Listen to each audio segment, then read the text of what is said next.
মিষ্টি কিছু খেতে ইচ্ছা করলে 1 কাপ দুধের মধ্যে সুজি গুলে খুব সহজে দারুণ স্বাদের এই লোভনীয় রেসিপিটি এভাবে একবার বানিয়ে খেয়ে দেখুন। বিশ্বাস করুন, অসাধারণ খেতে। একটা খেলে মন ভরবে না, মনে হবে আরও দুটো চেয়ে খাই। আর সেজন্য প্রথমেই আমি গ্যাসের চুলায় একটা ফ্রাইং প্যান বসিয়ে দিয়েছি, আর এর মধ্যে নিয়ে নিচ্ছি 3 চামচ পরিমাণ ঘি। ঘিটা ভালোভাবে গরম হয়ে গেলে এবারে এর মধ্যে নিয়ে নেব 1 কাপ পরিমাণ সুজি। আপনারা ঘরে থাকা যে কোনো বাটি মেপেও সুজিটা নিতে পারেন। এবারে এই সুজিটা খুব ভালো করে ঘিয়ের মধ্যে এভাবে নেড়েচেড়ে ভেজে নেব।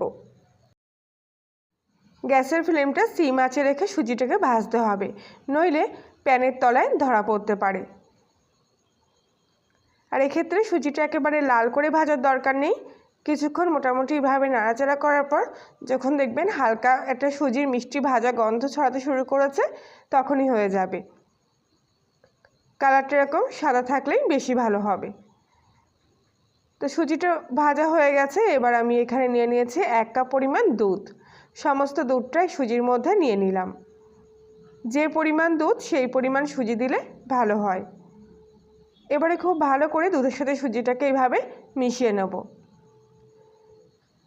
আর আস্তে আস্তে এইভাবে নাড়াচাড়া করতে করতে সুজিটাকে খুব ভালো করে দুধের মধ্যে এইভাবে সিদ্ধ করে নেব। সুজিটা যত ভালো করে সিদ্ধ করবেন ততই কিন্তু মিষ্টিগুলো খুব সুন্দরভাবে তৈরি হবে। তাই আস্তে আস্তে এইভাবে সুজির যে দুধটা আছে সেটাকে শুকিয়ে আনতে হবে, আর এর ফলে সুজির দানাগুলোও কিন্তু খুব সুন্দরভাবে নরম হয়ে যাবে। খুব সহজে এই মিষ্টিগুলো বানানো, খুব একটা বেশি সময় কিন্তু লাগে না। শুধু হাতের কাছে ঘরে থাকা মাত্র গোটা কয়েক উপকরণ থাকলেই কিন্তু এই মিষ্টিটা তৈরি হয়ে যাবে। তো সুজিটা আগে থেকে অনেকটা কিন্তু এরকম শুকিয়ে এসছে। তো আস্তে আস্তে এই নরম ভাবটাও কিন্তু অনেকটা কমে যাবে, একটু শক্ত হয়ে আসবে। আর আপনি যখন দেখবেন প্যানের গা ছেড়ে দিচ্ছে সুজির ডোটা, তখনই জানতে হবে এটা খুব ভালোভাবে সিদ্ধ হয়ে গেছে। তো এবার গ্যাসটা আমি অফ করে দেব, আর সিদ্ধ করা এই সুজির ডোটা এখান থেকে নামিয়ে নেব। অন্য একটা পাত্রের মধ্যে এটা নিয়ে নিচ্ছি, আর এর মধ্যে দিয়ে দেবো স্বাদ মতো সামান্য একটু লবণ, আর দিয়ে দিচ্ছি 3 চামচ মতো গুঁড়ো করা চিনি। চিনি গুঁড়োটা আপনাদের মিষ্টি যেরকম খেতে পছন্দ করবেন সেই স্বাদ অনুযায়ী দেবেন। এবারে এর মধ্যে কিছুটা এলাচের গুঁড়ো দিয়ে দিলাম, দিয়ে খুব ভালো করে গুঁড়ো করা চিনির সাথে সুজিটাকে এইভাবে মেখে নিচ্ছি। চিনি গুঁড়োটা যখন মাখবেন তখন সুজিটা তো হালকা একটু গরম থাকবে, তখন দেখবেন আপনার চিনির গুঁড়োটা কিন্তু খুব সুন্দরভাবে এর সাথে মিশে গেছে, আর এরকম একটু নরম হয়ে গেছে, তার জন্য হাতের মধ্যে এরকম একটু লেগে যাবে। তো এই অবস্থায় এর মধ্যে দিয়ে দিচ্ছি ঠিক 1 চামচ পরিমাণ ময়দা। সামান্য একটু ময়দা না দিলে কিন্তু সুজির মধ্যে একটা বাঁধন আসে না, তাই মিষ্টিগুলো কিন্তু ভেঙে যেতে পারে। তাই অল্প 1 চামচ মতো ময়দা এর মধ্যে কিন্তু দিতেই হবে। দিয়ে খুব ভালো করে আরেকবার এটাকে মেখে নিতে হবে। এবার হাতটা পরিষ্কার করে ধুয়ে আসবো, আর তারপর সামান্য অল্প একটু ঘিয়ের মধ্যে দিয়ে আরেকবার এই ডোটাকে ভালো করে মেখে নেব। এইভাবে মাখলে পরে এবার আর হাতের মধ্যে লেগে আসবে না। আর দেখুন কত সুন্দর একদম ডোটা কিন্তু তৈরি হয়ে গেছে। সুজির এই ডোটা একদম এরকম নরম মসৃণ হবে। এই দেখুন আমি কিছুটা তুলে নিয়ে দেখাচ্ছি। দেখুন সুজির দানাগুলো কিন্তু খুব সুন্দরভাবে এরকম মিলিয়ে যাবে। ঠিক এরকমভাবে এটাকে তৈরি করে নিতে হবে। এবার এর থেকে ছোটো ছোটো করে কয়েকটা লেচি আমি এখান থেকে বের করে নিচ্ছি। খুব একটা বেশি ছোটও কিন্তু করছি না, আবার একটু লক্ষ্য করে দেখতে পাবেন একটু মাঝারি সাইজের লেচি করছি। এখানে ছোটো বলা ভুল হয়েছে, মাঝারি সাইজের লেচি আমি এখান থেকে বার করে নিচ্ছি। প্রত্যেকটা লেচি কাটা হয়ে গেলে এবার আমি এখানে নিয়ে নিয়েছি গোটা কয়েক সাদা তিল।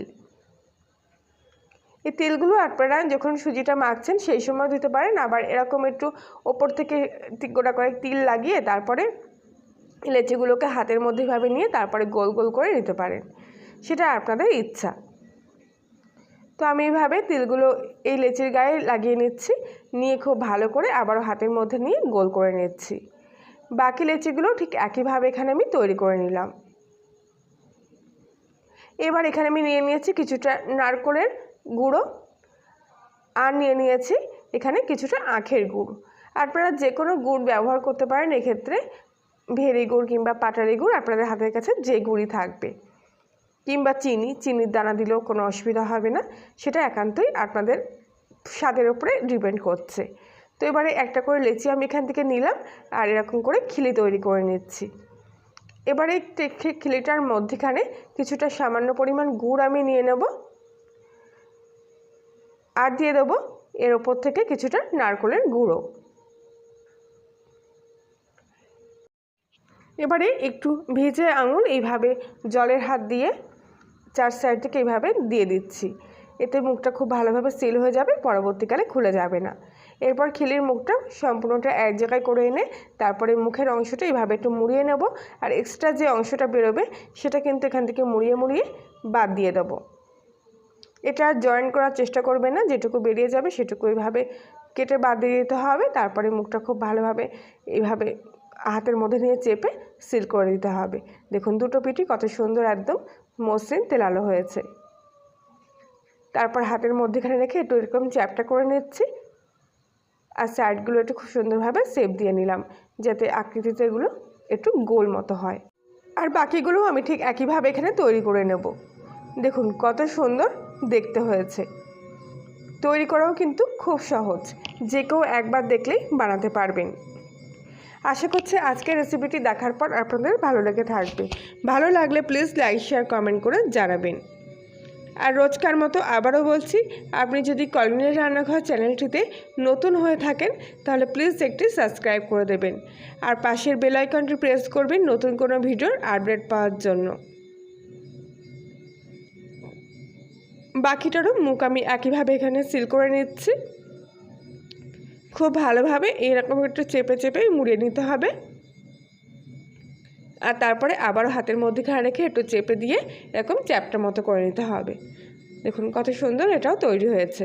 তো বাকিগুলো ঠিক একইভাবে এক এক করে আমি এখানে তৈরি করে নিয়েছি। তবে খুব একটা বেশি পাতলা কিন্তু করিনি, একটু হালকা মোটা ভাব রেখেছি এর মধ্যে। এবারে কড়াইতে কিছুটা তেল দিয়ে দিয়েছি। তেলটা হালকা গরম হলেই গ্যাসের ফ্লেমটা একদম সিম আঁচে রেখে এক এক করে এগুলো আমি ভেজে নেব। প্রথমে আমি একটাই দিলাম এই কড়াইয়ের তেলের মধ্যে।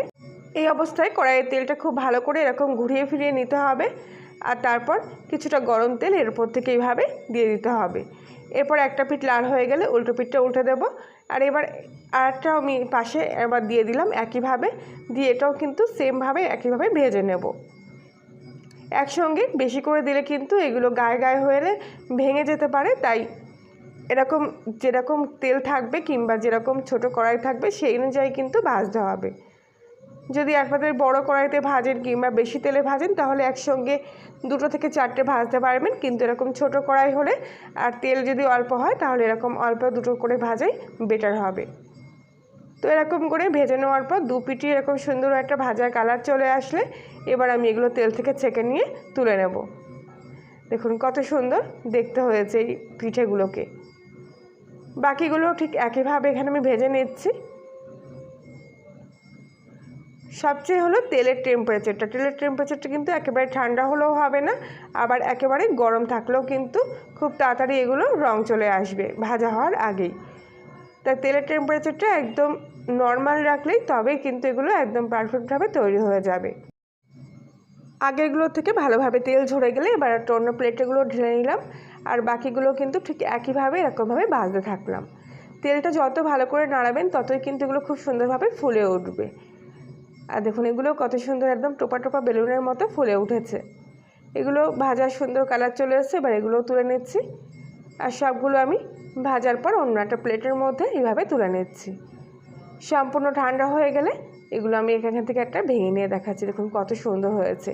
এগুলো কিন্তু একেবারে খাস্তা হবে না, ওপর থেকে হালকা একটু শক্ত খাস্তা ভাব থাকবে আর ভিতরটা হবে এরকম সুন্দর পুড়ে ভরা সুস্বাদু। খেতে একেবারে অসাধারণ লাগবে, এগুলো আপনারা রেখেও খেতে পারবেন।